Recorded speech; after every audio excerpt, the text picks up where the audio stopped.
Broadcasting live from the Sweetwater Sound Studios. Experience the Sweetwater difference. This is Spectrum 23.9. Your home for variety beyond boundaries. Welcome into the Ready Football Podcast. I'm Logan. I'm Brennan. And we're here tonight on this lovely Monday night. Yeah, you can say that. Aw, what's wrong, Brennan? Don't start with me. Just get into it. Oh, I think our friend Brennan's still a little hurt from Saturday. This is gonna be a long night. Oh, it most likely will be for you. It's been a long 48 hours. All right, well, I cannot begin to tell you the amount of people that have texted me, let alone my coworkers, as soon as I walked into work this morning.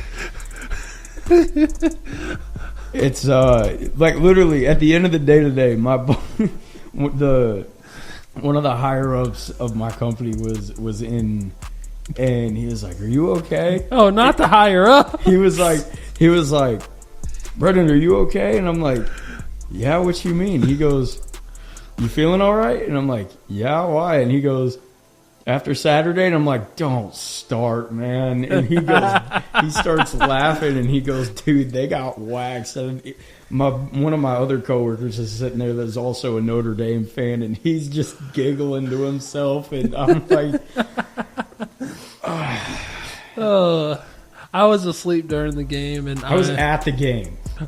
Oh, I know you were. I woke up, saw the score, and I sent you a text later on. And I know, I ignored everybody. I was like, oof, rough game, huh? Yeah, I ignored everybody. I bet you did. It was a hot day, too, but granted, we were sitting right behind the press box, so the press box was blocking the sun, so we were in the shade the entire day. That was nice, though. We left like 3 minutes into the third quarter after Notre Dame scored again to go up 49-0. I was like, all right, it's not getting better. Like, we can go. Because we were debating leaving at halftime, and I was like, let's just see how the third quarter goes. And 3 minutes in, I'm like, all right, let's bounce. All right, that was a depressing 2-hour drive home. But anyway, that wasn't the only... We'll get into that more later. That wasn't the only college football game that happened. Week 3 went down on Saturday. A lot of really good games. Yeah, surprisingly. Georgia, Kentucky coming down to the wire. Dude. Was that a catch? I say so. See, I'm not gonna lie. I think they got that right. I think the ball hits the ground. It's so hard to tell, especially in normal speed. Once you slow it down, that's where it looks more like it did hit the ground. But if you're just going by like game speed, that's a real tough call. So it's just so wild to me how close Kentucky always plays Georgia. Yeah. I didn't even realize upset. I didn't even realize Kentucky's quarterback was on Georgia at one point as a backup. Yeah. They kept mentioning that, and I'm like, what? And yeah, he was on Georgia for a little bit. So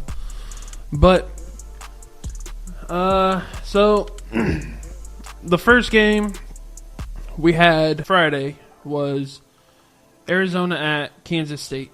Lord Jesus, that game kind of shocked me. I thought that one was going to be closer than it was. 31-7, Kansas State got the win at home. Dude, the fact that's double what we lost by. 31. They put up 31. We lost by 60. They put up 66. Notre Dame put up double what they did. Yeah. We'll get to that Notre Dame game. Stop talking about it. We have to. Yes. South Carolina and LSU. That was a really good game. Hold on, that's a couple games down. I'm just going in order. Central Michigan Saturday went to Champaign. Illinois is ranked. I don't know if they were ranked, but it says they are 24th now.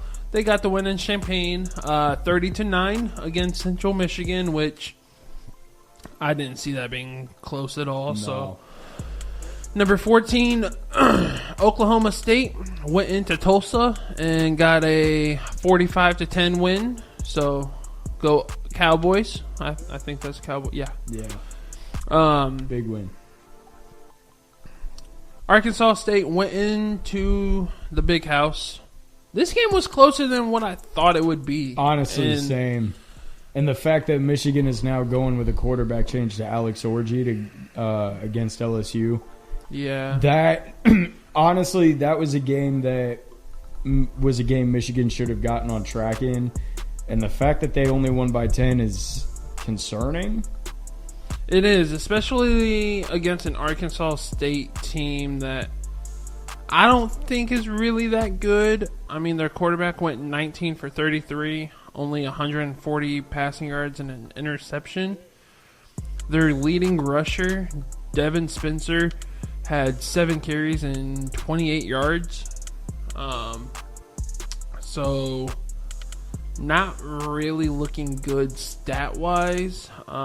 But, yeah, I feel like Michigan should have had a lot better game, a lot bigger lead at the end, but they also allowed 15 points in the fourth quarter alone. So, yeah, Michigan definitely needs to figure out what's going on, especially going into conference play very soon. Especially in their run game. Their run game is not the same. It looks like they got kind of on track with their run game. Mullins had 15 carries, 153 yards, and 2 touchdowns. So they had a total of 301 rushing yards. Jesus. And 134 passing yards only. So, yeah.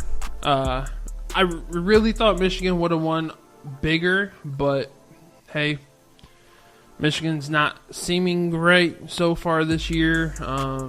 They definitely need to get on track.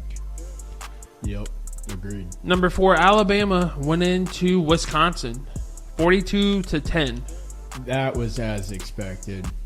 I thought Wisconsin would have put up a little better of a fight, but if you remember me saying last week, I haven't seen enough from Wisconsin to be all that impressed with them based off the quality of opponents that they've played. And I agree with you. I don't know why. I thought maybe at home they could have got something going, but I mean, yeah, that is only to put up 10 points. But it's still Alabama though. How many other teams are going to put up more than 10 at home against Alabama if you're not in the top 10, top 15? That's true. You're right. I would maybe even argue top 20. I don't know. I feel like 20's a stretch. Maybe top 15. That's why I said but, maybe. The next game, I'm really not sold on LSU. Like, they keep getting wins. I think they got bailed out. Number 16 LSU goes into Columbia, South Carolina to take on the Gamecocks. And they walk out with a 36-33 win.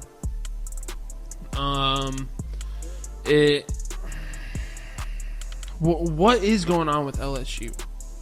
Like, I feel like they should be... It's their defense. Better, but... Jaden Daniels isn't walking back through that door either. No. Neighbors isn't walking back through. But... Keyshawn Butte is not either. I thought their quarterback would be decent, but I don't know. I'm just not really sold on LSU. I I don't even think they should be in the top 16 like they are.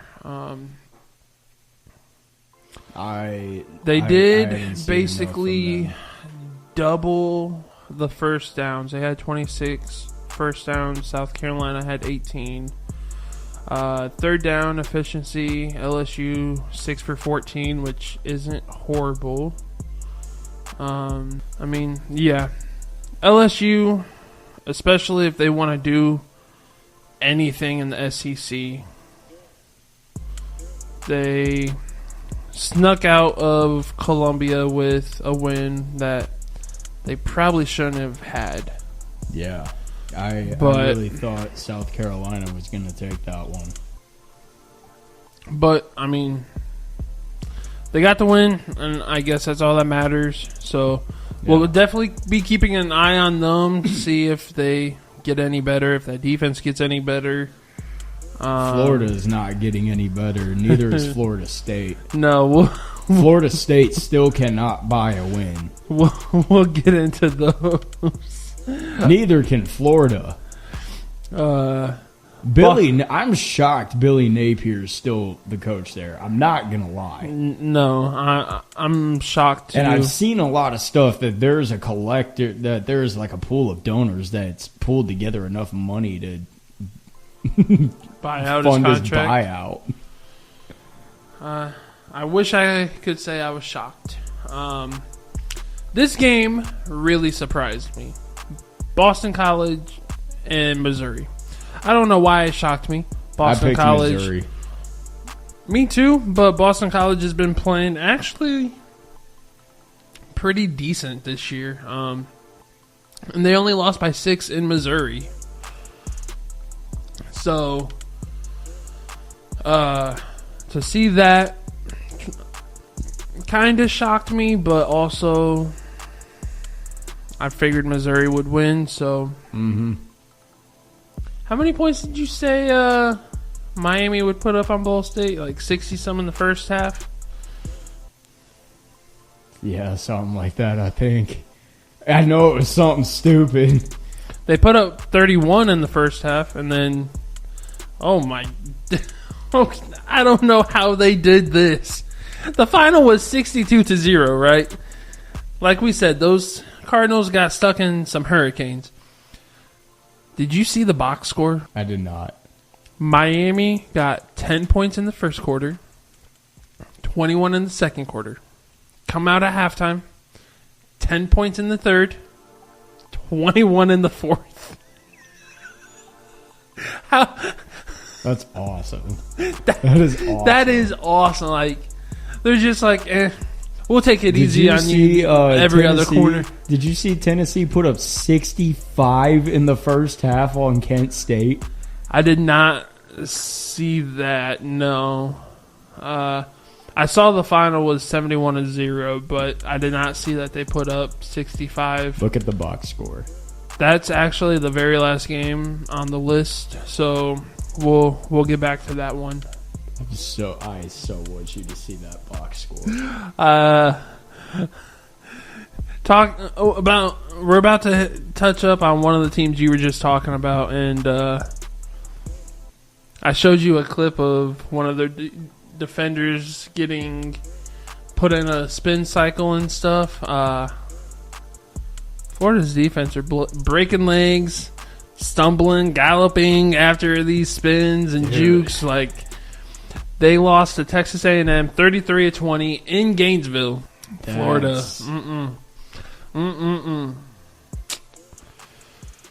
Florida sucks. Next game, Oregon Ducks. It looks like we may be back. It finally showed up. Which you got them on the list a little bit later, so we won't go too deep into this game. Against a team that my team is about to go play. We went down the road to Oregon State, and it looked like we're back. We are getting in the right direction now. We walked out of Oregon State with a 49-14 victory. I was pretty happy about that. And then we are, I believe, going into a bye. So any players that we have beat up, they can have a week to rest, get healthy.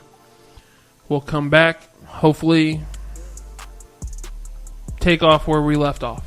Yeah. Putting up almost 50 points on people and just showing our dominance. Definitely. Especially being a top 10 team. So, next game, Tulane went into Oklahoma. Oklahoma won that game 34-19. Not really a surprise. No. I do like Tulane though. They got some good players on that team. I haven't touched it in a while, but I do have a dynasty with them on college football, and I haven't touched that game in a while. Period. I'm not gonna lie. Me too. Just because of my work schedule, trying to spend time with the wife and kids when I'm not at work. Coming here once a week and talking football, having fun with you, watching some football as we do have the Atlanta Falcons and Philadelphia Eagles game on. Going for a 4th and 3. Come on, Jalen. Get away, get away, get away. Oh, he's gone. Oh yeah. Slide. There we go. Something Tua can't do. Too soon. Too soon. Tua soon? Too soon. I like that. I like that. Good one. Dude, especially against Damar Hamlin. Yeah. The 30 for 30 writes itself. Like, the NFL about had an aneurysm watching that play. Yeah. Oh, what's this flag? Is it a hold? I didn't see any hold. Delay a game. What? Wow. Bro, when do they call delay a game anymore? Especially... Was it after the play? Like the celebration or something? No, but they... Because he got the snap off. It had to be after the play because it was, what, 4th and 3rd? Or 4th and 3? I think so. We still have the first down. So I think it was the celebration or something. It was probably the spike of the ball. Possibly. Either way, I don't care. We still got the first down. We're still driving. That's all that matters. You're still good. So, yeah. Getting back to college. Oklahoma handled their business at home 34-19 against Tulane. As you expect.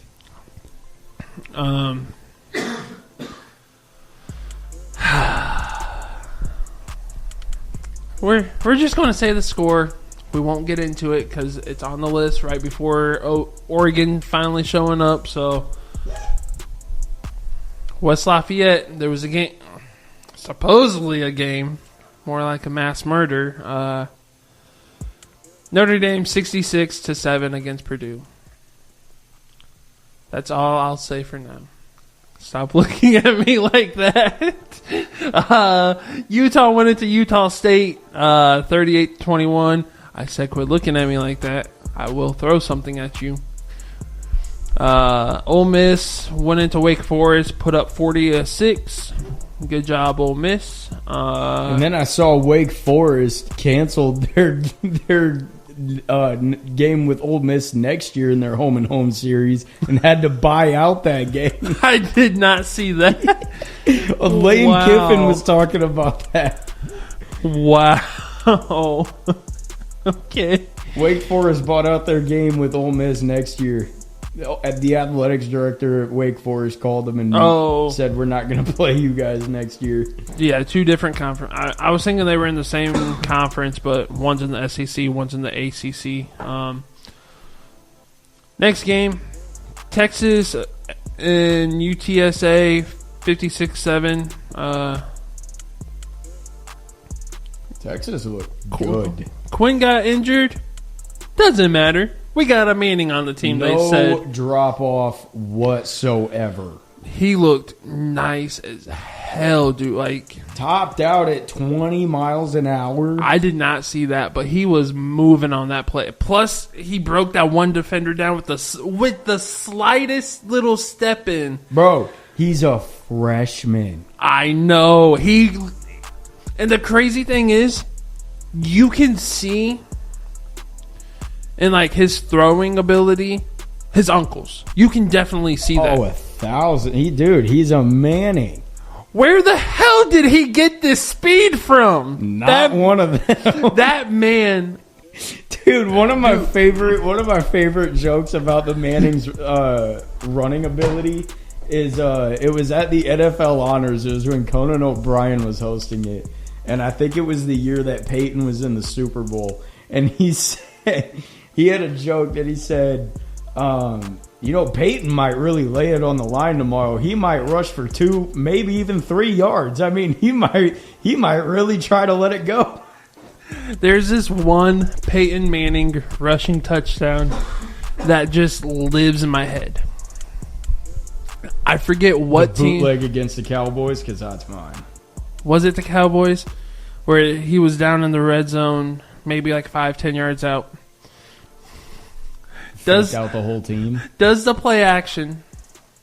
Nobody is on the left side, and this man is like an old 80-year-old man on one of those electric scooters at the store, just cruising very slowly into the end zone.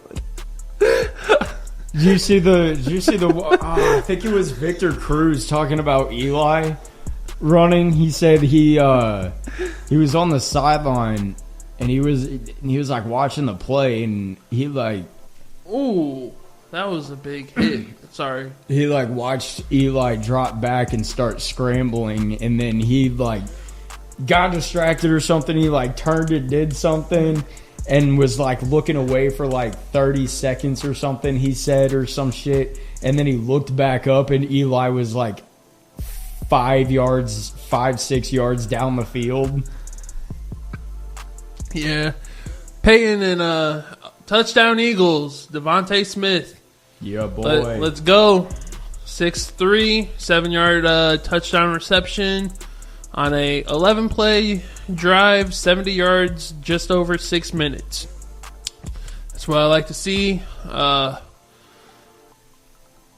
Man, I love watching the Eagles on a nighttime game, dude. Especially at the Link. There's just something special about that. Like, it's fair. But yeah, Peyton and Eli cannot move at all. But they can throw, and so can Arch. And like we were talking before we came on air, that one pass where he took literally like a single step back and then kind of just stood there for a split second and threw it in the back of the end zone. That ball was beautiful. Mm-hmm. Right where it needed to be. And I hope Quinn Ewers, you still didn't say it right. That EW gets me every time I try to say it. I don't know why. I've never been able to pronounce his name. You say ew?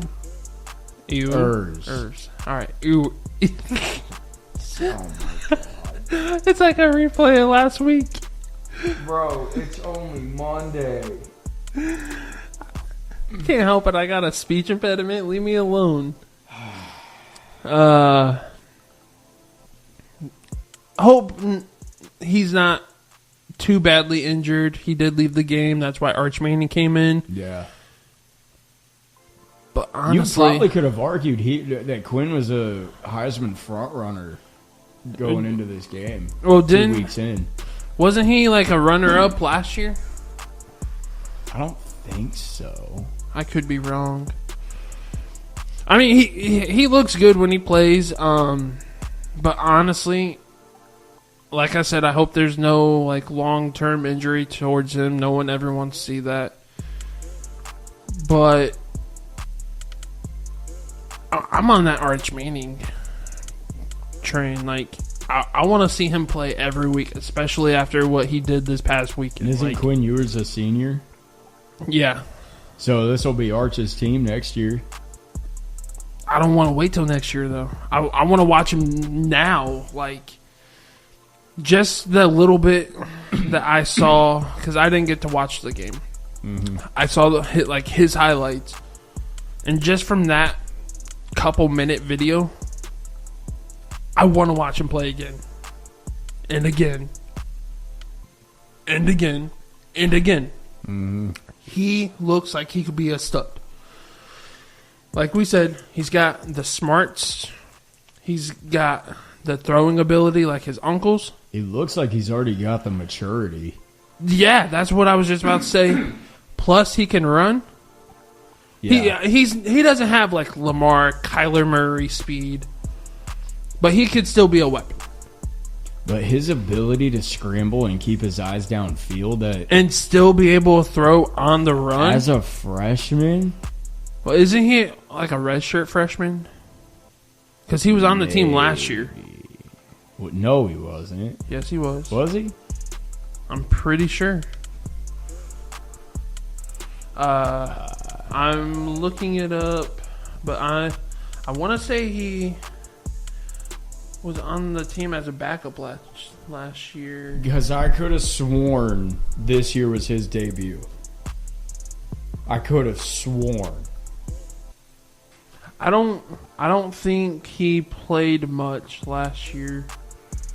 So I googled Arch Manning freshman year. Go down a little bit. People also ask, is Arch Manning a redshirt freshman at Texas? Texas redshirt freshman quarterback Arch Manning was named the Southeastern Conference Co-Freshman of the Week. The league office announced Monday morning. That was 9 hours ago. So from this, I'm gonna say he is a redshirt freshman. But he looks damn good. Yeah, either way, freshman, redshirt freshman, whatever. And he's good enough to get Texas to number 1 overall ranking. Yeah, which we'll go over the rankings later on, probably at the end of college talk. But man, I am very impressed with what I saw with Arch, and I can't wait to see more. Oh, definitely. Next game, we had Northern Iowa going to Nebraska. Wasn't really a game. Nebraska pulled off the win, 34-3. Nebraska's looking every bit the part this year. They're looking kind of scary. And that takes a lot for me to admit, because I think Nebraska is one of the most overhyped programs of the last 10, 15 years. Like, they are the Indiana basketball of college football. You just love taking any kind of shot at IU, don't you? I can, and I do. But I can't say anything this week. You cannot. Because didn't IU put up a shit ton of points? On a middle school team. UCLA? Yeah, you're right. Nah, they did. What was the score of that game? It was like 30-something. I'm not seeing it on that list. IU versus... Oops. Should probably delete Arch Manning. IU versus UC... I know IU came out of there with the win, though. They put up, 14, 21 14 points in the first quarter, 21 in the first half. It was 42-13 final IU. IU was also moving that ball UCLA does not look good at all, though. They do not. IU's quarterback went 25-33, 307 yards, 4 touchdowns. Their running back, 10 carries, 47 yards, 1 touchdown. Miles Cross, the leading receiver, had 6 receptions, 90 yards, a touchdown. I want to say they even forced a couple turnovers. Yeah, they made UCLA fumble once, and they made UCLA throw 1 interception.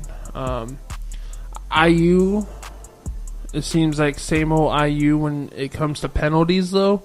14 penalties, 127 yards. Wow. And they still put up 42 points.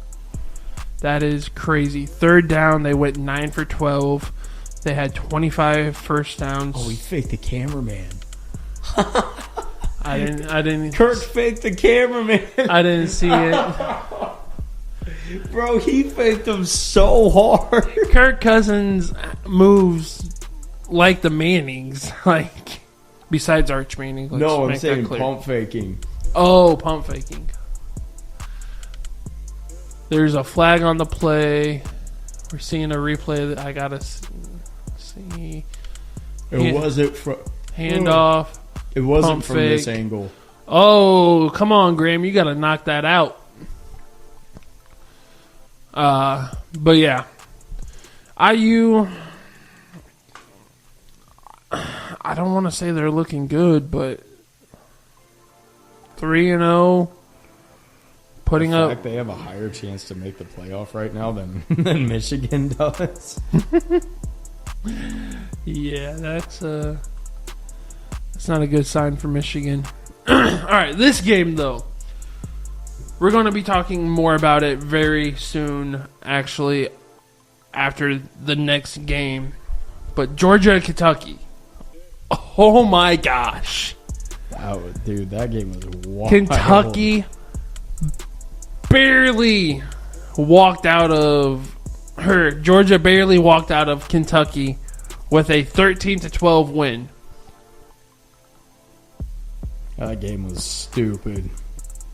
But it was so much fun to watch. I was watching that game when I got to work, and dude, I'm not a fan of either of those teams, but I was getting so hyped because I was rooting for Kentucky. I wanted them to go down and knock off Georgia, and they almost did. But we'll get into that here in just a couple minutes. The last game. Let's check out this box score.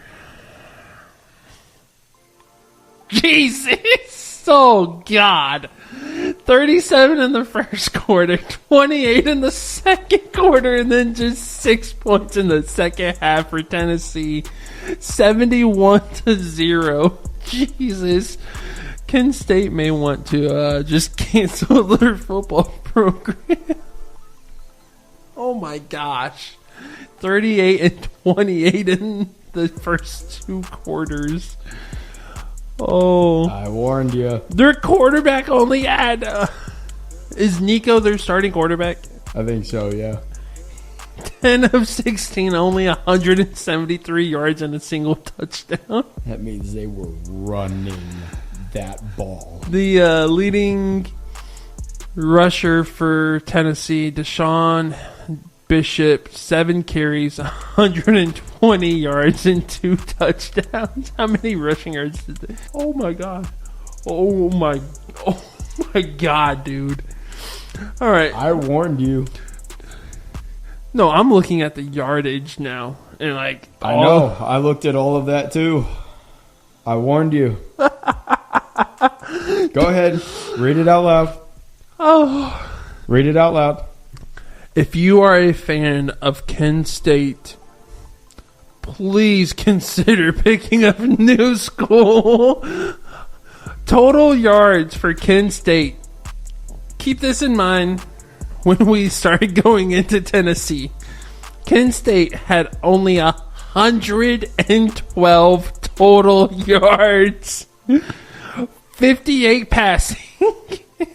54 rushing, averaging 2.3 yards a play. And they only had 8 first downs. compared to Tennessee. 740 total yards, 284 passing yards, 456 rushing yards, averaging a 9.3 yards per play, 32 first downs. That's a fucking murder, dude. I know what it's like. Total plays, Penn State had 48, and Tennessee had 80. Kent State punted. You take 80 plays to put up that many points? Kent State had 8 punts. Tennessee had 0. Hey. Kent State only had 2 penalties for 7 yards, and Tennessee had 5 for 54. How do you get 7 penalty yards? That doesn't even make sense. Time of possession is kind of even, though. For them to double them in plays. What, quadruple them in yards? 28 minutes and 15 seconds for Kent State. 31 minutes and 45 seconds for Tennessee. Damn. Tennessee went 9 for 15 on third down, 3 of 4 on fourth down. Kent State went 2 for 12 on third down. I warned you. All right, well, I don't think there's anything else to talk about in that game. I warned you. What are your concerns about Georgia, man? Let's hear them. Only pulling off a 1-point win against Kentucky. I get it. It was in Kentucky, but they were the number 1 ranked team. They did not look like it. Carson Beck didn't even look like himself until like that last drive, maybe. Yeah. If that. So, with that being said, these stats pulled up. Let me know if you need me to read any of these off again. But what are your concerns with Georgia at this moment? I would say really, more specifically in that Kentucky game or coming out of that Kentucky game, Carson Beck and their defense.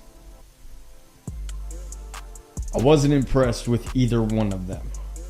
Granted, Georgia got off the field when they needed to. But I will say too, like, credit Kentucky because they put up a dog fight on them.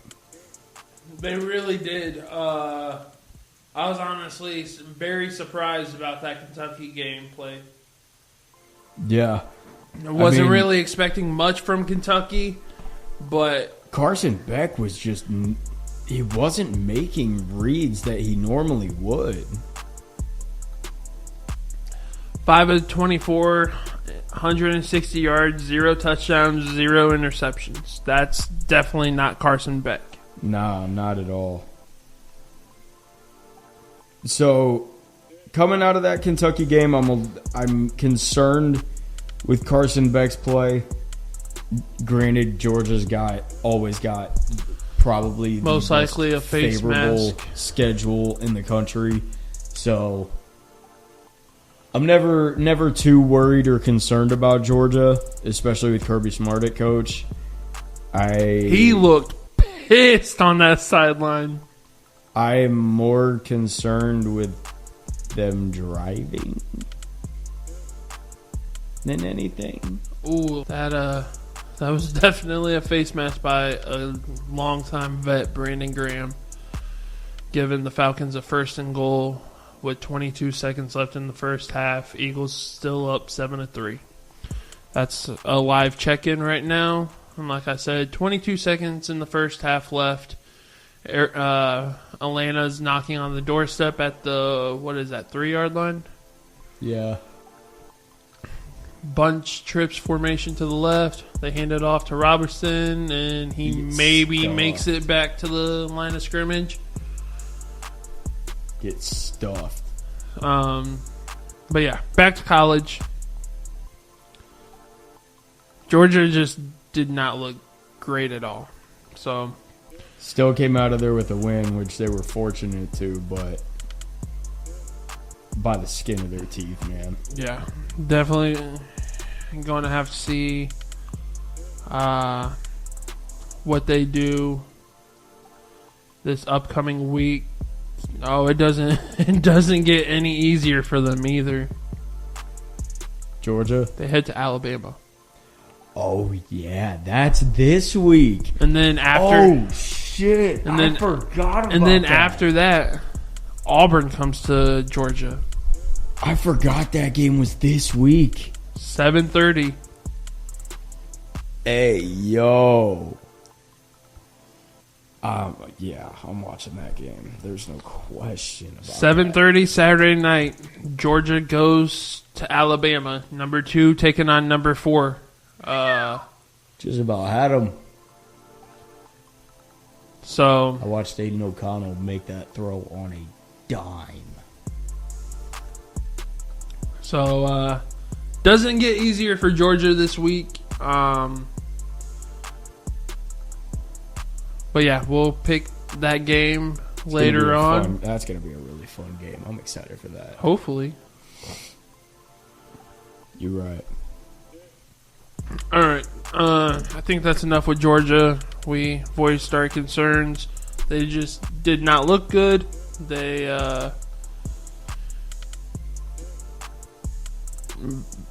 Beck didn't play good. Just very out of character. Yeah, their defense didn't play good. But still good enough to come out of there with a win. So props to them. So yeah. They did their job. We've already kind of mentioned Texas moved to number 1. As expected. Yeah, they've been beating up teams. I mean, let's take a look at... Especially since Georgia didn't look great. You knew they were going to fall. Ohio State was on a bye, so you knew they were going to fall. No fault to their own. And you hate... Honestly, I hate when that happens because it's like, the school, they can't fight for themselves when that happens. Like, they're on a bye week. What can they do? They're not playing anybody.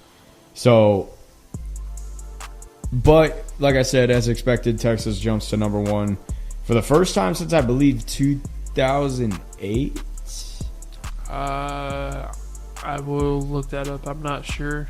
I really want to say 08 was the last time Georgia or the last time Texas was ranked number 1. Quote me if I'm wrong.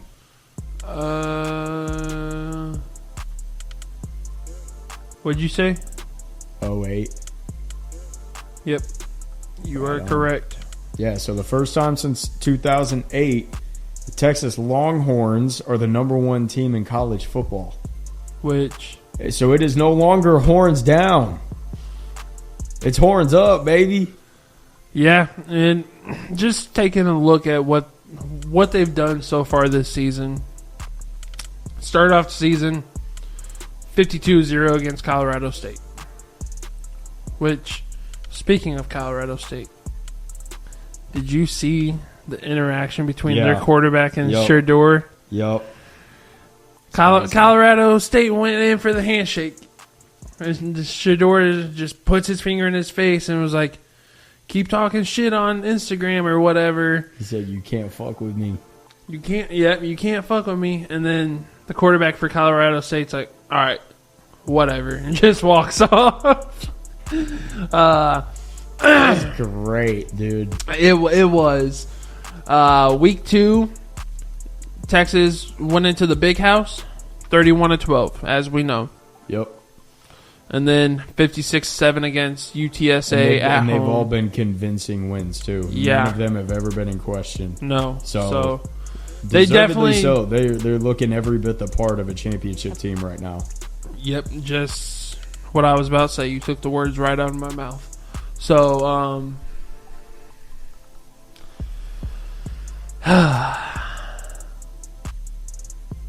Let's, you know what? I know you got to get it off your chest. Go ahead. Purdue collapse. I don't know if you call it collapse, but hey. Purdue and Notre Dame. Give us some info on that and what happened. I can't really talk about it because I was asleep during it, so please tell the listeners and myself about that murder that happened, please. I would very much appreciate it, and I'm sure the listeners would too. The floor is yours, Brennan. Oh, wow. So you're really making me do this. Well, I've been talking most of the time. You can kick your feet up. Oh, you're getting comfy. You're kicking the sandals off and all. Here's the thing. Let's hear it. What is the thing, Brennan? Every scenario that I had for that game, not one of them was that. So the pregame atmosphere was awesome though. Like pregame show and everything. Oh, I bet it's always a vibe pre-show. It was on CBS on a 3:30 time slot. So like the stadium was packed for the pregame show. Like fireworks were going off. And they had the sky cam going all throughout the stadium. They had the blimp going over the stadium as one of the other sky cams that was hooked up to the Jumbotron. So we were seeing like the big time sky cam from the blimp. And it was awesome. It was so cool. Like, the few games you've taken me to so far, and here in a couple weeks, about a month actually, we're going to be making that trip down. And going down to West Lafayette for the Oregon and Purdue game.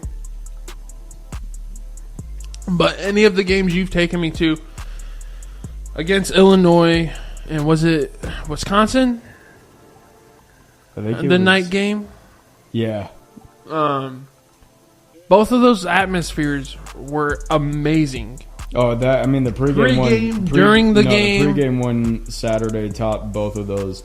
I mean, it was electric, like when the team took the field and everything, and then it was like right after the kickoff, like all of the air got sucked out of the stadium, and it was just dead. So, it never got off the ground. Like, could not do anything on offense. We'd go 3 and out. And then we'd either force them to punt or we'd give up a touchdown. And then we'd get the ball back. And we'd get a first down. And then we'd punt again. And it was just a cycle. And then by the end of the first quarter, it was 21-0. And I was like, oh, God. I was like, this is not feeling good. And then the start of the second quarter, we punted again. Notre Dame gets the ball back. Riley Leonard rushes in for his second touchdown of the first half. And I'm like, oh, God, now it's really about to be that game. So then Purdue gets the ball back and Hudson Card throws a pick six. And I'm ready to legitimately die in every facet. Because now it's 42-0 and there's still like 4 minutes left before halftime. So I'm like, all right, this is great. So we walk around the concourse at halftime, get some food. We look at some of the merchandise shops and everything. How many of those boiler beers did you have? I'm looking forward to having one. I usually don't drink, but those beers are pretty damn good. I had one. That doesn't seem like you. You usually have like 3 or 4. So we walked back to because we were debating leaving all throughout halftime, and so we were like, let's just see how the third quarter goes, and we got back to our seats, and then like 3 minutes into the third half. Jason Kelsey! 3 minutes into the second half, Notre Dame scored to go up 49-0, and I was like, all right, we can dip. This ain't getting any better. So we left. It did not. We left 3 minutes into the third quarter, and that was a very depressing 2-hour drive home. And my friend proceeded to update me on the scores. Oh, just rubbing the salt into the on wound. the way home. Because she's an Ohio State fan. So oof. That and like I said, as soon like all of my friends that are Notre Dame fans were texting me on the drive home yesterday. My coworkers that are Notre Dame fans, they were chirping at me today. I threw a little chirp in, like we mentioned. I genuinely don't know how in the hell Northern Illinois beat them. Maybe that's what Notre Dame just needed. Notre Dame plays anybody on that Saturday, they don't lose. They play Oregon, Notre Dame beats you by 30. Honestly, the Notre Dame team that showed up against us, they beat you by 30. With how our defense is playing, I wouldn't doubt it. I would have loved this past Saturday for Notre Dame and Tennessee. That would have been a great game. But we didn't get that. We got what we got. And we kind of just got to live with it. Hopefully you guys can bounce back this upcoming week. We do got Oregon State coming up, which Oregon did just beat the brakes off of them. So they're also going to be looking for a bounce back game against us. Both teams are going to be hungry, and it's a night game. And Oregon State at 8:30. So and it's really imperative Purdue comes out of non-conference 2-1 if they want to go to a bowl game with the schedule that they've got. yeah, because after Oregon State, you guys have Nebraska coming in, which isn't going to be an easy game. Nope. You guys go to Wisconsin, and then Illinois. And then the Ducks come into West Lafayette. Then Northwestern comes into West Lafayette. Then you guys go to Columbus. Then Penn State comes into West Lafayette. Then you guys go to Michigan State. Did you see? I forget his name. I want to say he's number 0 for Michigan State. He had that pick 6. It was a very short pick 6. A flag got called or something. Got knocked off the board. And then later in the game, he took another pick, the length of the entire field, for another pick 6. Who? It was like number 0 for Michigan State. I don't think so. I saw that on TikTok. I will make sure to send you that link. They were both pretty impressive picks. But yeah, you guys go Michigan State November 22nd. And then to end the season, end the regular season, you guys go to Bloomington for IU. So definitely doesn't get easier for you guys. You guys need to get this win against Oregon State, build up some momentum, because you're definitely going to need it against Nebraska. Maybe Wisconsin. We don't know. They just got murdered by Alabama, but that is also Alabama. Illinois is ranked in the top 25 at 24 currently, so that's not going to be an easy game. Depending on where the Ducks are ranked, we are currently 9th, but that's also like a month out, so we could be higher, we could be lower. Northwestern, you guys should win that game, but we didn't last year. Yeah.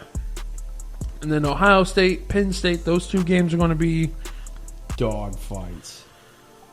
Because both of those schools are really good. And if we're not careful, it could end up like the Notre Dame game. Yeah, and you guys can't take any more L's like that. You guys take another L like that, the season's done for. Like, all your guys' morale is going to be out the window. I feel like those players will just start giving up, and it's quitting on the coach. It's not going to be pretty. Fan base will quit. Yeah, it's not going to be pretty. So you guys need to get some momentum and a win out in Oregon State.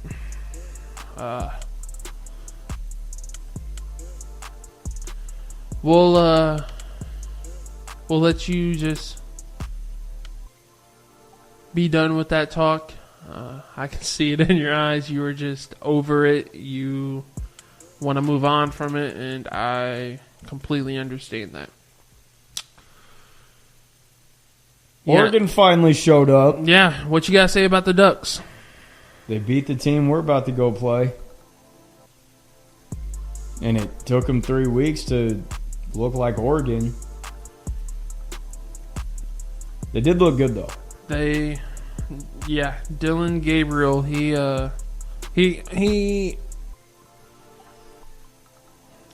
I know he can run, but he hasn't really shown it. And when he hasn't really looked that quick. But there was one run that he had that he looked pretty quick. I think it was the touchdown run he had. Yeah. But like we said, the Ducks had a 49-14 win against their in-state rival Oregon State. Dylan Gabriel, he definitely showed up. 20 of 24, 291 passing, 2 touchdowns. And then he also had 4 carries for 64 yards, averaging 16 yards a rush and a rushing touchdown. So 3 total touchdowns for Dylan Gabriel. Over 300 yards total. Can't really complain. Mm-mm. Dante Moore came in, our backup. 3 for 3, 15 yards. We will take that. All day. Jordan James. That man is a stud. I love watching him run that ball. He's quick. He is physical. He has that power. 12 carries, 86 yards, averaged 7.2 yards a carry, 2 rushing touchdowns. Noah Whittington, 7 carries, 64 yards, averaged 9.1. He also had a touchdown. One of our receivers, Holden, he had a rush for 21 yards. Tez Johnson showed up as the Tez Johnson I know. 7 receptions, 110 yards, averaged 15.7, so just over 15.5 yards. He did not have a touchdown, unfortunately. I'm not really familiar with this kid, Jaden Lemar. I don't know. He had 2 receptions, 71 yards, average about 35.5 yards a catch, and he had a touchdown. Holden, he had 3 catches for 40 yards, average about 13.3, so just over 13, touchdown. Terrence Ferguson, 3 catches, 45 yards, average about 15 a catch. Evan Stewart, he didn't really show up this game, but that's all right. He had 3 receptions, 26 yards, about 8.7 yards a catch. Not too bad. I mean, and then defensively, our defense showed up. We had a total only 2 sacks that I'm seeing, but we had a lot of tackles.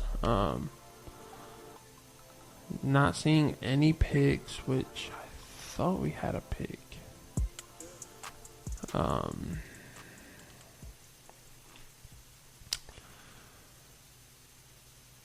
Kicking, 2 for 2, longest 39 field goal. So can't really complain there. Kicker did what he had to do, knocking in some kicks. But yeah, so we definitely showed up, and we are going into a bye week, and then hopefully we will come out of the bye, and on the 28th of September we have UCLA. So IU just beat up on UCLA. We have a bye. I'm not sure.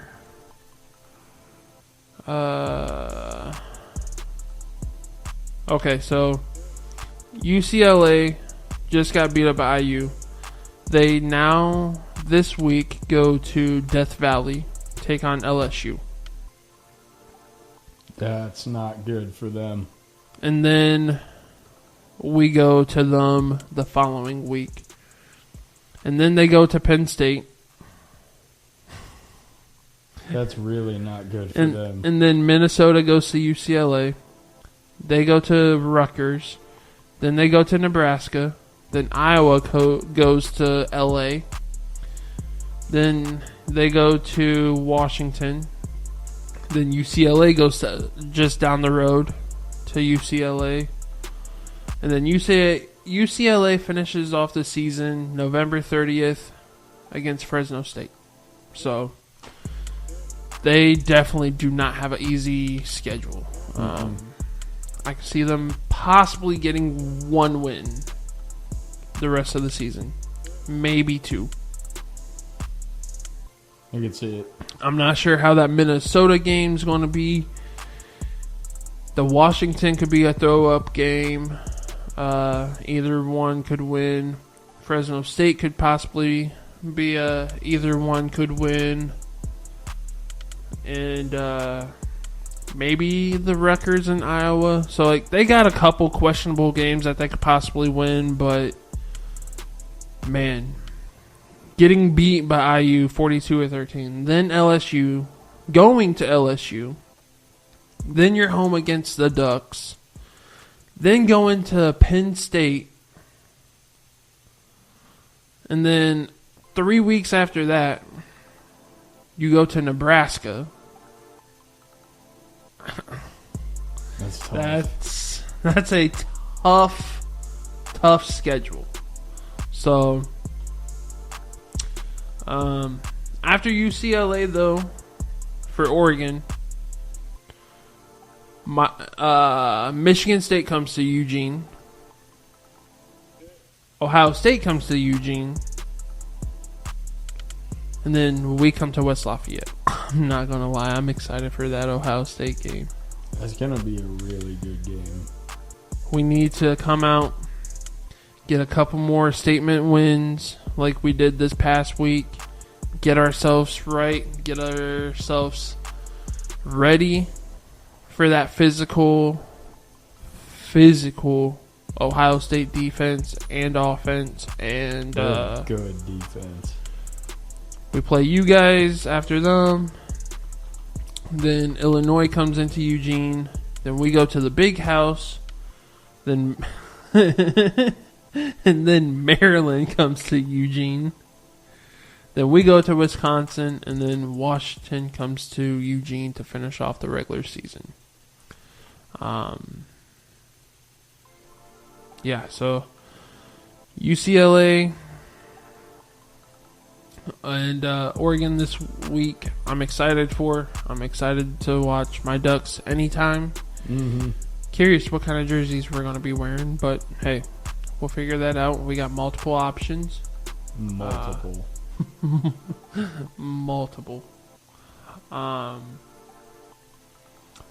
So, with all that being said, let's get into week 4 of college football. Top 25 listing. We should have a good game right here. Friday night, 8 o'clock. Number 24, Illinois, goes into number 22, Nebraska. Give me Nebraska. That should be a decent game. But yeah, I'm gonna go with you and take Nebraska. Why?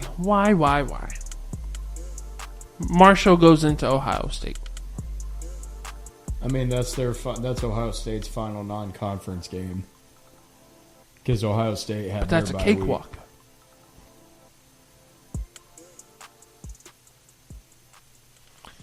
NC State goes to Clemson. That'll be good. Arkansas State goes to Iowa State. UCLA, like we said, goes to Death Valley. Maybe for another death of theirs. Oh, nice sack by the big man who is at 93. Shoot. I'm drawing a blank on his name. But he just smacked Kirk Cousins Williams. Yep. He just does a little side swipe of the hands of the O-lineman, gets past, and snuck in a swim move at the end, and he met Cousins face to face. The kick and a field goal, 4th and 12, 10-18, and running in the third quarter. It is good. Atlanta is up 9-7 against the Eagles. 10-12 left in the third. So we will keep you guys up to date with this game. We are watching Jason Kelsey walk in, I'm assuming, into the arena before the game. It's nice to see him, man. Even though he's not playing, like I listen to his and Travis's podcast every week, and it's not bad. It's fucking hilarious. I love it. It's one of my favorite podcasts besides us. So hey, UCLA going to LSU, Georgia Tech going to Louisville. Miami, Ohio going to South Bend. So we'll see which Notre Dame team shows up. Either Notre Dame team that kills someone like Purdue, or is it going to be the Notre Dame team that showed up against like NIU? We shall see. Kent State going to Penn State. Buffalo going to Northern Illinois. Which Northern Illinois is ranked 23rd. Rightfully so. That was a big win for them. USC, number 11 ranked, goes to number 18 Michigan at the Big House. Number 12 Utah goes to number 14 Oklahoma State. Vandy goes to number 7 Missouri. Number 8 Miami, Florida goes to South Florida, just right down the road a little bit. Bowling Green goes into College City. Number 25 Texas A&M. Number 6 Tennessee goes to 15 Oklahoma. Georgia Southern. Oh my gosh, was it? Did you see that game where I want to say it was Georgia Southern and like South Alabama, where it was like 87-10 or something, and they actually like just played a 6-minute fourth quarter? I will have to try and find that and send it to you. They literally agreed to play a 6-minute fourth quarter because it was already like 87 to fucking like 10 or something. Good God. South Alabama put up almost 90 points. Let me see if I can find that since we're still talking about college. South Alabama. Okay, here it is. South Alabama versus Northwestern State Demons. 87-10 was the final. Lord. Northwestern State scored 10 in the first quarter, got shut out the rest of the game. South Alabama, that was their first win. That was their first win this season. South Alabama? They are 1-2. Northwestern State is now 0-3. But listen to this. 87-10 was the final, right? 24 in the first for South Alabama, 28 in the second, 28 in the third, 7 in the fourth. 620 total yards for South Alabama, 257 passing, 363 rushing. Northwestern State only had 237 total, 171 passing, 66 rushing. Good Lord. 3 interceptions were thrown and a fumble for Northwestern State. It was a murder. In every sense, yeah. When was the last time you almost seen 90 points put up in a football game? Never. All they had to do was kick a field goal, and they could have had 90 points. For South Alabama. That's wild. What are they, D3? I have no idea. Their next game is against App State. And then they go to Death Valley on the 28th. Oh, God. They play teams like Arkansas State, L.A. Maroon, Troy, G.A. Southern, Louisiana Ragin' Cajuns, Texas State, Southern Miss. So they're in like the very bottom of D1, if they are D1. But yeah, They joined FBS in 2012 as a member of the Sun Belt Conference. Yeah, so they've only been around since 2009. So South Alabama did what they had to, I guess. Yeah, they did. But after all of that is, I believe, a wrap, unless you got anything college-wise you want to touch up on. Nope, I think we covered every base college football-wise. All right. Move on to NFL. Yes, sir. Had a heavy slate of week 2. Got one going right now. Falcons up 9-7 with 7 minutes left in the third quarter. Pretty good batch of games yesterday. Yeah. Bucks go into Ford Field and take down the Lions in a playoff rematch from last year. Yeah, we even had a couple upsets in the NFL. The Saints decimated the Cowboys. Dude, are the Saints the real deal? I think so. Derek Carr is looking every bit the part. They're 15 for 15 on every drive that Derek Carr has been on the field on. Is it more because Derek Carr or Alvin Kamara? Because Alvin Kamara has been running his ass off this year so far. I think it's a combination of both. I don't think you could say it's more than it's one. Oh! Did you see that? I don't think you could say it's one more than the other because they go hand in hand. That was a beautiful ball. Jalen gets some pressure. He rolls out to his right, throws a ball right over the defender that didn't even look back. That probably would have been a pick if the DB would have looked. But then Devontae Smith just catches it, both feet down. They hand it off to Saquon the next play. Man, Olave's looking the part too. He is. I love. Oh, that was a nasty route. I didn't even see the route the first time. And then the Colts go into Green Bay and lose. Colts do not look great this year at all. They do not. Their secondary has major issues. Did you see where the Packers center threw up and then snapped the ball? Malik Willis didn't throw it. He just runs.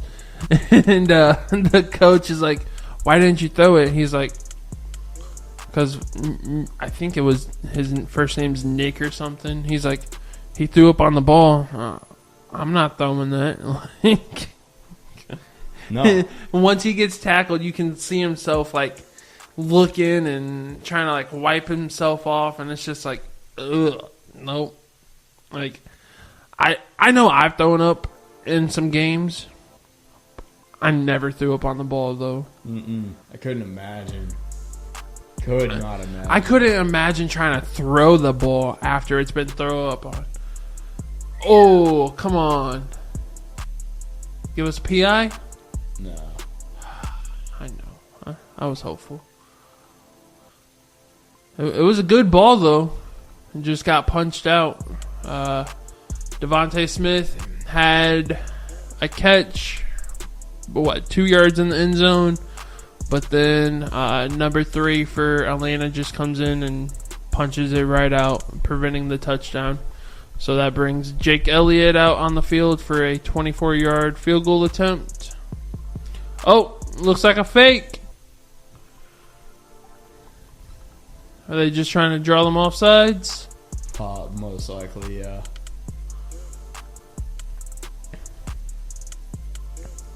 Flag, delay game, offense.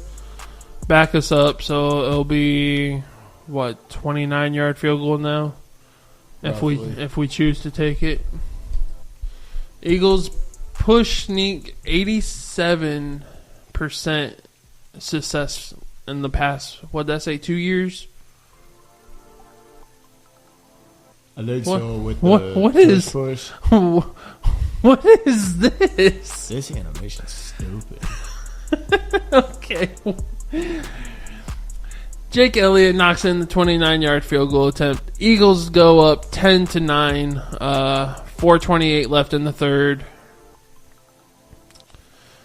I'm not gonna lie, this game's kind of scaring me. A little bit. I don't think it should be this close. But anyway, let's get back into these games from this past weekend in the NFL. As we know, when we were in studio Thursday, the Bills beat the Dolphins 31-10. Starting with the games yesterday, we had an upset in Minnesota. Minnesota pulled off the win 23-17 against the 49ers. I don't know how many people thought that would happen. Many. Seems like Sam Darnold's kind of balling out, though. Is it A little bit. I don't want to really say this, but is it a blessing that JJ got hurt? No. Because that's the only reason why Sam Darnold's playing. I mean, yeah, that is true. But he went 17 for 26, 268 yards, 2 touchdowns, and an interception. Brock Purdy went 28 for 36, 319, 1 touchdown, 1 interception. Jordan Mason had another good game. 20 carries, 100 yards, 1 touchdown.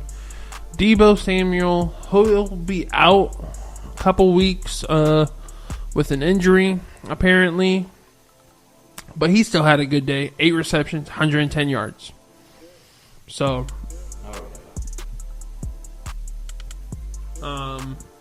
that's that game. Minnesota moves on 2-2. San Fran's 1-1 now. Still very early in the NFL season, especially since it's such a long season, 17, 18 weeks. We had our first NFL overtime game. Seahawks and Patriots. Whatever. Seahawks kick a field goal, win in overtime, 23-20. Giants lose to the Commanders, 21-18. Chargers against the Panthers, 26-3. Chargers win. Chargers look more like Michigan, the way Michigan's offense should be. KJ Dobbins, he's been bit by the injury bug, it seems like almost every year. Even when he was at Ohio State. When he was with Baltimore.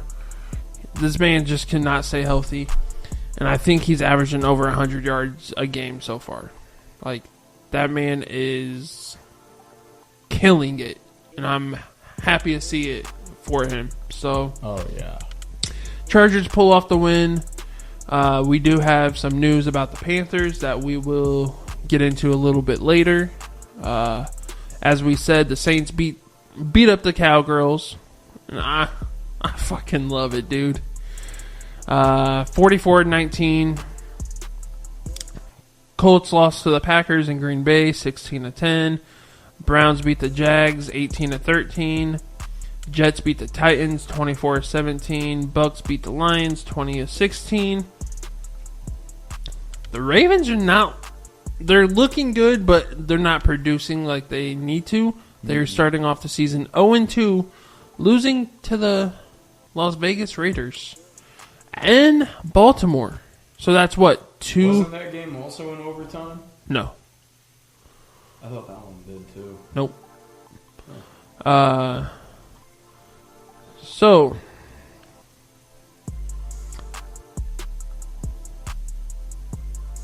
The Ravens starting off 0-2. John Harbaugh, 0-2. You go over to the Chargers, who we just talked about. They're 2-0. Jim Harbaugh from Michigan, 2-0. Who do you think's the better Harbaugh? Well, one has a national championship, one has a Super Bowl. I'm just saying overall, like, if you had to pick one of them, Probably Jim. if you had to pick one to run your team, Probably Jim. Jim, I think I would lean a little bit more towards Jim too. The only thing I don't like about him is obviously he may not be playing fairly most of the time. Nope. So that's my only knock against him, but he's a hell of a coach. He just needs to play by the rules. The Cardinals, though, Marvin Harrison Jr. He had a good showing. 4 receptions, 130 yards, 2 touchdowns. The Cardinals end up pulling a win out at home, 41-10 against the Rams.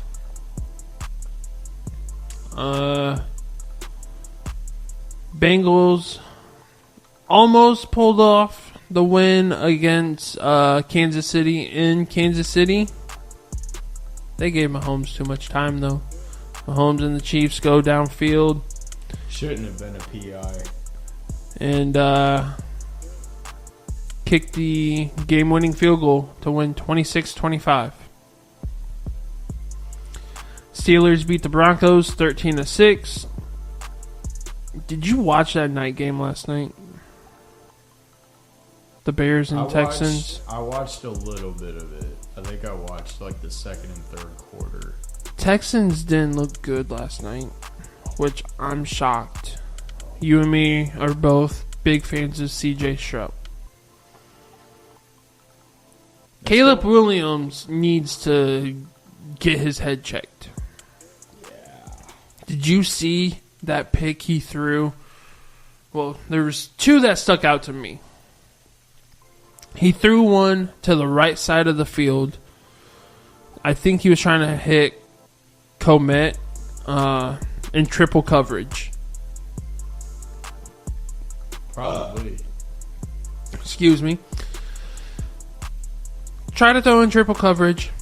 He underthrew it. Easy pick. And I want to say before that, he's rolling out to the right. And then he just did what he did in college and threw it across body, across the entire field to the left sideline, basically. And threw a pick right to the defender. Mm-hmm. He needs to stop that. This is not college anymore. You cannot be doing... Atlanta just got a touchdown. All right. The fact that he just planted that flip was crazy. Yeah. 42-yard receiving touchdown for Darnell Mooney. 7 plays, 70 yards, 307. And it looks like Kirk Cousins is telling them, hey, we're going for 2. So He beats C.J. Gardner-Johnson. which that does not happen often. C.J. Johnson, he's a great safety. Looks like Atlanta is going for 2. So we will let you guys know if they get it. It is currently 15-10. 121 left in the third. Drop back. Cousins throws. Incomplete. So it will stay 15-10. And Philly will get the ball. But yeah, getting back to the Bears and Texans. It looked like a trash game, honestly. 19-13, Texans pulled the win off at home, but it was not pretty. But yeah, that's our week 2 recap. So far, we still do have the last game of the week in progress, like we just said, 15-10. Falcons over the Eagles in Philly with 1:21 left in the third. Week 3, starting off Thursday Night Football. You got the Patriots going to MetLife to play the Jets. Sunday, you got the Jets going to Cleveland for a game against the Browns. My Eagles go to New Orleans to play the Saints.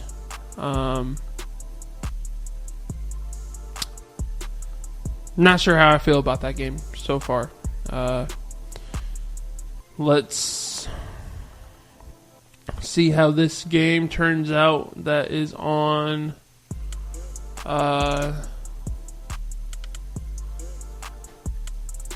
right now, and we may know how I feel about how we may look going into the next week against New Orleans. But you got Texans going into Minnesota, Broncos going down south to Tampa Bay, Packers going to Tennessee, Bears going to Indianapolis, Chargers going to Pittsburgh, Dolphins going to Seahawks, Panthers going to Raiders, 49ers going to the Rams, so right down the road. Both teams are in Cali. Lions going out west to Arizona. Ravens going down to Dallas. Chiefs going down to Atlanta. Jags going up north to Buffalo. And then...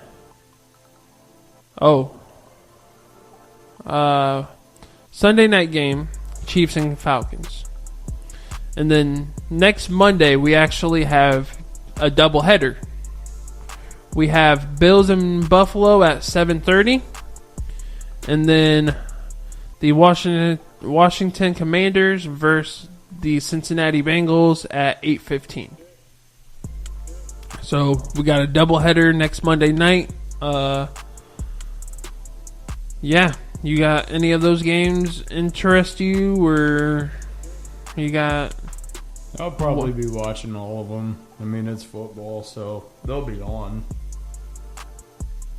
Mostly probably just for background noise for you.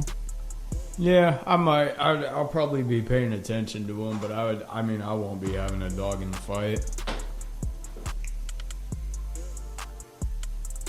All right, so we got some injuries. Cooper Some Kupp, big time ones too. yeah, Cooper Kupp, Isaiah Pacheco. They're both expected to miss a couple weeks. Significant time. And Cooper Kupp, he's eligible to be placed on the IR because of his ankle injury. I just got a notification an hour ago saying A.J. Brown with an hamstring says he's expected to miss a couple weeks. So that could hurt us.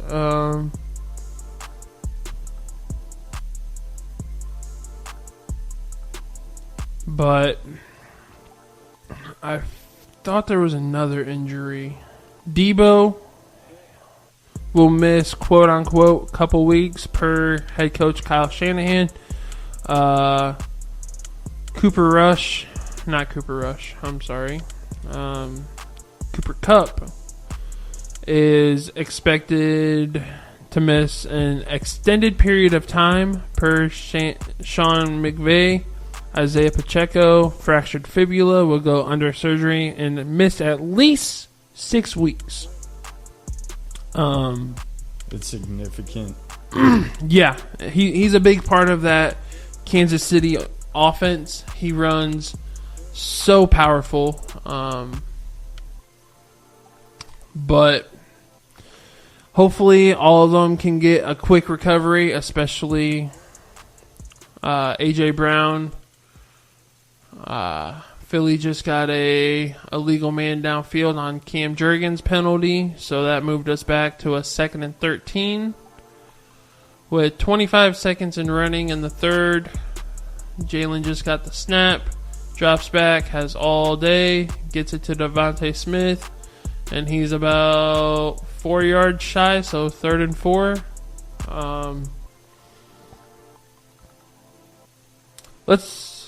Let's talk about that Bengals-Chiefs game. You made a comment saying that PI call shouldn't have been called.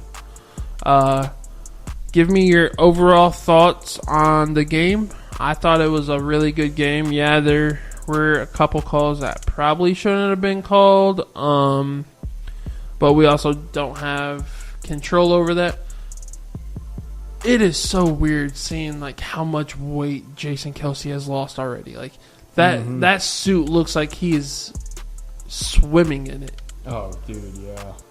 But he also looks really good still.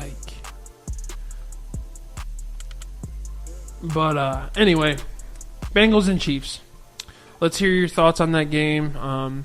It was a really good game. It came down to a literally last 3 or 4 second field goal. Kansas City comes out 26-25 win. Let's hear your thoughts. Anything on it? That Eagles and Falcons game is still 15-10, and third quarter just ended, so we are going into the fourth, and last 15 minutes of football for this week. Chiefs and Bengals, go.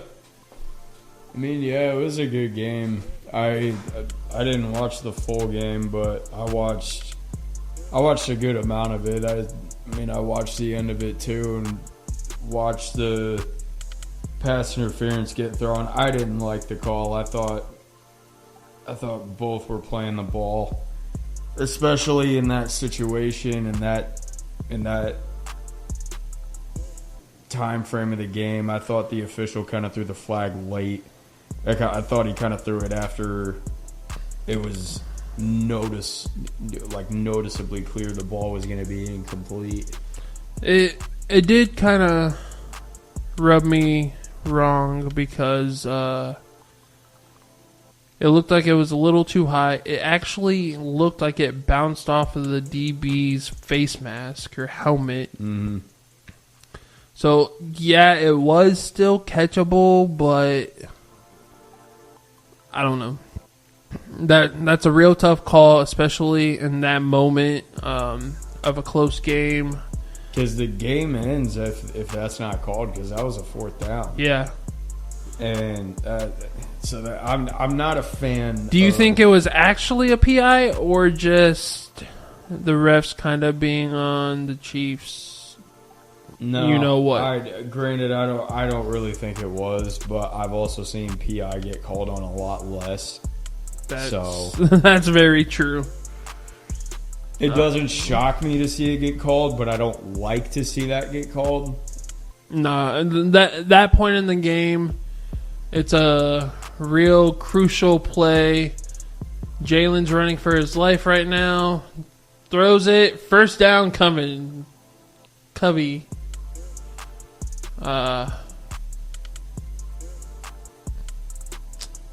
Just let them play. It's super late in the game. That actually just helped the Kansas City, it gave them extra plays because, like you said, that was 4th down. Game would have been over. Cincinnati would have just had to take a few knees. But nothing we can do about it. If I was a ref, I would have just let them play. Yeah. Because those games between those two teams are always physical. They always come down to the last second. And I feel like there's always, no matter who wins that game, there's always some kind of call at the end of the game that helps one of them.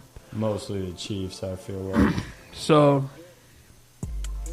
I say just let them play it. It's going to be physical. But it also looked like it was a very close call. So, yeah, it doesn't shock me to see that get called, but I don't like to see that get called. Kelsey, though, he didn't do anything. No. In my fantasy league, he only got like 0.6 points. Yeah, Travis Kelsey he was like non-existent yesterday. He had like 1 catch for 5 yards. Yeah. Like, he also had 1 rush for 1 yard. It just did not show up at all. No. And that's actually, yesterday was actually the lowest, one of the lowest games that Patrick Mahomes had passing yards. He only had 151 passing yards on 18 to 25, 2 touchdowns, 2 interceptions. He did not play to his character. Mahomes throwing multiple touchdowns or multiple interceptions in a game. That's not like him. And one of them at least was a bad throw. He turned to throw and it was like right to the DB. Mm-hmm. So yeah, just it didn't really seem like they were themselves offensively. It's because I heard something on the radio this morning on my way home from work that like teams plan on playing against Mahomes. Tush push. Love to see it. We still get a first down even without Kelsey. You see Jesse Bates from Snyder just trying to grab him by the back of his neck and pull him back. Man, that tush push. As long as it's a clean snap, it's go Saquon, run him over. But I think I think the last big piece of news coming out of the NFL this week is Andy Dalton going to be starting in Carolina now over Bryce Young. Yep, former number 1 pick just last year. Bryce Young is being benched in Carolina for Andy Dalton. I don't like that move. I don't either, but what else are you going to do? Bryce Young spent a first-round pick on him, and you bench him after... He went 18 for 26, 84 yards and an interception. There's just also nothing built around him. Which I get, but he also can't see over the offensive line. No, which is fair, and I'm not saying he has there's no fault of his in being benched. I'm saying I'm not a fan of it in terms of you spend the first round pick on him, you spend the first overall pick on him, you start him from day one, he gains all this experience his rookie year, he develops, he learns, he comes into year 2, it's still a work in progress. Only 2 weeks in. Exactly. Still a work in progress. He's still young, still learning everything, has a brand new team around him now too. And then you bench him. But not only is that destroying his confidence, so the next time he steps on the field, he's fighting a mental battle in his head. I don't know. I get it, but looking back in the history of the Carolina Panthers, that franchise, that front office, they're not patient. No. And with Patience doesn't exist in football anymore. And with College or NFL. with how the NFC South is,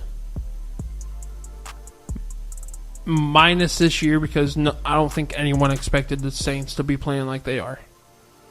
Last year, multiple years before that, even when Brady was in the NFC with Tampa, NFC South.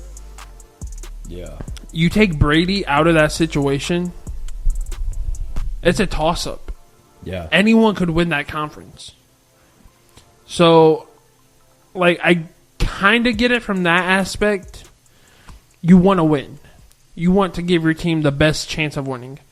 They didn't. Did they even win a game last year? Maybe. I know. I don't think. If they did, they still had the worst record. Yeah. Because they traded the number 1 pick to Chicago. Yeah. So, either way, they did not do good at all last year. No. They were starting off 0-2. And like I said, that franchise, that front office, they've never been patient. Mm-mm. They want to win. And in the NFC South, as long as you're able to get some kind of production, it could be a toss-up. Yeah, it can. For all we know, Saints could lose a couple games. Andy Dalton could come in and help Carolina get back on track. And they could be right back in the race. Yeah. So, I mean, I get it from that perspective, but also, like, you got to give the young guy some time. You do. And I'm not in favor of benching maybe him. Bench him for the rest of this year. Just hear me out. Because it is proven most quarterbacks coming in, we're kind of seeing it this year. Bo Nix, he's not playing well. Jaden Daniels isn't Drake playing May. well. Drake May's not playing well. Caleb's not playing well. The rookies usually need a year or two under their belt before they start. And that's doing what Tom good. Brady has said, is that now we expect them to play to like where we almost kind of dumb down the game for them to where it used to be they get drafted and then they spend hours and hours in the offseason learning, and then they sit and then they learn on the bench for a year. Because, I mean, if you Because go now back you're and just look, expecting them to catch up to where you're at now and pretty much giving it to them on the fly. And I don't know. I think there needs to be... I do agree with what he says, though. I mean, he's not wrong. But Saquon for the touchdown. I'm excited. Jalen gets the ball to him. We take a lead, 16-15. Extra point waiting, 7:03 left. 5-yard receiving touchdown for Saquon. 16 plays, 70 yards. What was it, like 6-7 minutes? He might have been down. You shut your mouth. Yeah, he was down. Ah. Oh, well. Bring that tush push back out. Yeah, I'm excited to see Andy Dalton in Carolina. I mean, he's been consistent throughout his career, so Yeah. I think he'll do pretty well coming in. So I think that wraps up NFL talk, unless you got anything else. no, besides watching this game, that's actually turning out to be a pretty good game. Yeah. First and goal from the 1 yard line, maybe 2, maybe the half inch. Seeing Saquon come out, you gotta think there's 3 tight ends there. What do you think's coming? Yeah. Right now, do you think he's getting it or no? Yeah, I'd say so.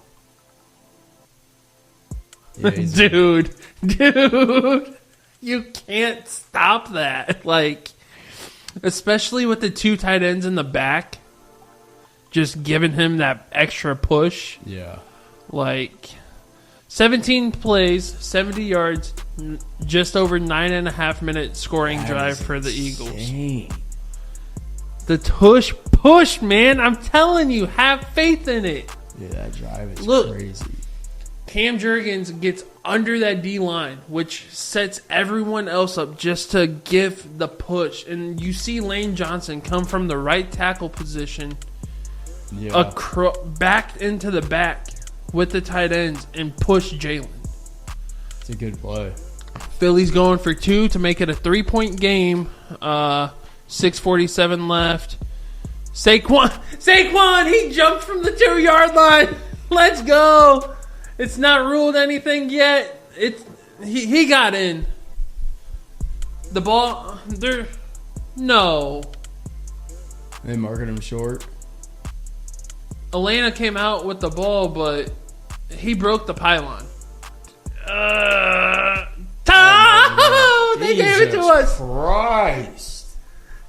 God damn. Hey, I'm sorry, man. It's my okay. There it is. He crossed it. Falling down. Let's go. 3-point game. 18 of 15. 6:47 left. Man. This is an exciting game, honestly. I didn't think it'd be this close. I didn't think Atlanta would be good. Yeah. But hey, it's football, man. You never know. So we'll be here. We'll be here next week to recap the end of this. Yep, we'll be back next Thursday. So yep, keep an ear out. We should be posting a couple episodes, at least one from September the 4th. I plan on uploading that either tonight or early in the morning tomorrow. And then we got last week's podcast with the interview of Coach Tippmann from Snyder High School, which I already have that kind of in the back pocket. I want to double check and stuff, so that'll probably be coming out end of next week, beginning of this week, beginning of next week. And then we'll get this episode out to you shortly after that. But I don't have anything. If you don't have anything, I think that wraps up tonight. We'll be back here next Thursday. This has been a great episode, I feel like. Yeah. So keep in mind, go to the YouTube, all social medias, like and subscribe. Click the link tree and on any of the social medias. Easy access to everything with just one click. And we'll be back here next Thursday on the Spectrum. And yeah, until then, enjoy football, man. Enjoy football. Take care, guys. Yep.